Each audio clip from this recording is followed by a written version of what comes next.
Hi everyone, I am Dr Rashmi Adiga, Consultant Paediatric Neurologist at Rainbow Children's Hospital, Bengaluru. I am also the lead consultant for child development services here and give pediatric neurology services to the Pediatric Intensive Care Unit, Neonatal Intensive Care Unit and the General Pediatric Wards. Today, I would like to share some information about epilepsy in children. Epilepsy is a very common neurological condition and in fact the most common neurological condition. About 1 in 100 people have epilepsy, roughly. And normally, all of us have electrical activity going on in our brains. And if there is a sudden burst of electrical activity, either in one part of the brain or the whole brain, this leads to the brain's messages getting mixed up and the child will develop a seizure. And recurrent epileptic seizures is called as epilepsy. There are many different kinds of epilepsy, and epilepsy can occur at any age. So newborns also can have seizures, and neonatal seizures may be due to a variety of causes like decreased oxygen supply to the brain, structural causes, metabolic causes, and genetic causes. In infants, one of the common forms of epilepsy you should not miss is something called infantile spasms.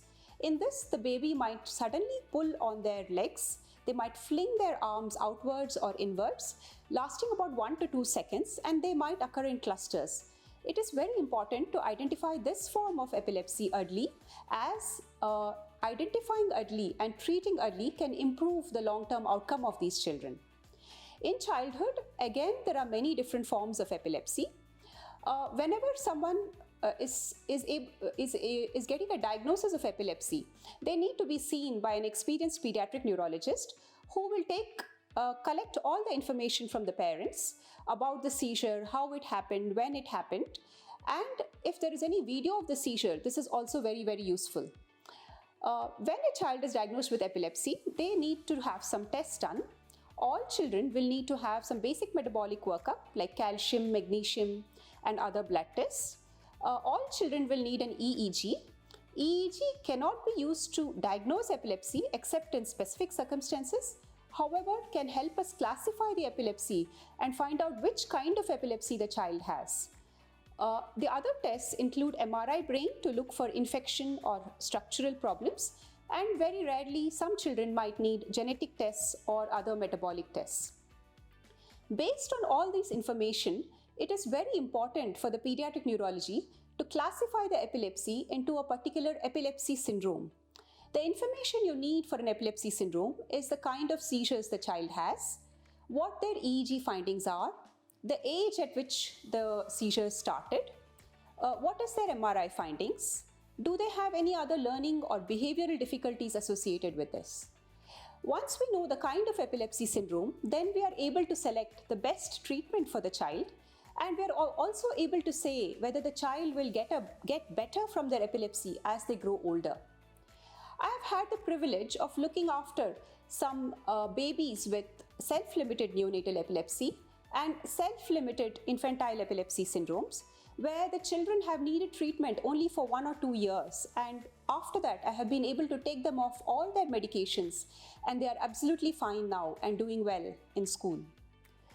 The WHO estimates that 70% of the people with epilepsy can be treated with just one anti-seizure medication and they can be completely seizure-free.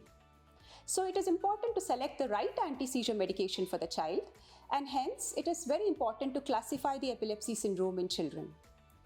Very rarely, children may not respond to one anti-seizure medication and they may need more than one anti-seizure medication. So we term that a child who has not responded to more than 2 anti-seizure medications as refractory epilepsy. And these children may need ketogenic diet, or they may need newer anti-seizure medications or other modes including epilepsy surgery. It is very important that when we choose the anti-seizure medication, we take into account that the child is able to participate in their daily activities, that there are no side effects from the medication, and the child, we are taking into account their behavioral difficulties while choosing the correct anti-epilepsy medication for these children. Once we classify the epilepsy syndrome, we are also able to say how long we give this anti-seizure medication. I have taken off many children off their anti-seizure medication when they have been seizure-free for 2 years. So it is very important to know exactly which kind of epilepsy your child has so that we can take off the anti-seizure medication as they grow older. On this eve of Autism Awareness Month, I thought I'd share a few words on autism and epilepsy. Autism is a neurodevelopmental disorder where children might have persistent deficits in social interaction. They might have stereotypies or fixed behavioral patterns, and usually the onset of the disorder is less than 3 years of age. Epilepsy and autism coexist together, though no one exactly knows what the relationship is. All we know is that the incidence of epilepsy is much higher in children with autism. 1 in 10 children with autism can have epilepsy. And it is very important for a pediatric neurologist to see these children, because children with autism may have many behavioral things which is not seizures. Like they may have hand flapping, other stereotypies which are non-epileptic events, and it is very important for the doctor to differentiate between them. Again, children with autism, the treatment also needs to take into account their behavioral problems, their learning problems before we prescribe the treatment for epilepsy. So in conclusion, I would like to say that epilepsy is a very common neurological disorder, and 70% of the children with epilepsy can be treated appropriately with just 1 anti-seizure medication. There is a good chance that your child will grow out of their epilepsy as they get older, and hence it is very important to classify the epilepsy into an epilepsy syndrome. So it is very important for you to see a pediatric neurologist so they can classify the epilepsy. And for any other information, please feel free to contact me at Rainbow Children's Hospital. Thank you very much.